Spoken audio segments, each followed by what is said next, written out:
Сәлем сұлулар, үй жағдайында нағыз табиғи балмұздақтар дайындаймыз. Дүкендерде осындай табиғи балмұздақты қымбатқа сатып алып жатамыз ғой. Ендеше мен ұсынған осы тәсіл бойынша табиғи қымбат балмұздақтарды үйде де дайындайық. Ол үшін бізге сливки қажет. Менде әдеттегідей Калих фирмасының сливкиі өте сапалы әрі дәмді.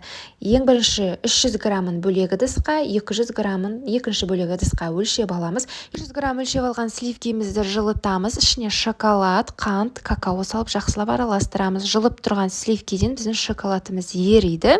Осындай бір келкі қою масса пайда болу керек. Енді келесі ыдысқа өлшеп алған 300 грамм сливкиді миксердің көмегімен осылай қоюлатып аламыз. Сливки осылай қою бола бастаған кезде шоколадты массамызды құйып, барлығын осылай жақсылап бір араластырып аламыз. Арнайы балмұздаққа арналған форма болмаса, кез келген қақпағы бар ыдысқа құйып, мұздатқышқа салып, балмұздақтарыңызды бір қатырып алып, әрі қарай дәмін татып жіберсеңіздер болады. Мен осындай арнайы балмұздаққа арналған формаға дайындағандықтан балмұздақтарымды ерітілген шоколадқа малып алдым. Қаласаңыз жаңғақ қоссаңыздар болады. Әрине сыртын шоколадпен қаптамасаңыздар да балмұздақтарыңыз өте дәмді болып шығады. Сіздерге міндетті түрде жасап көрулеріңізге кеңес беремін.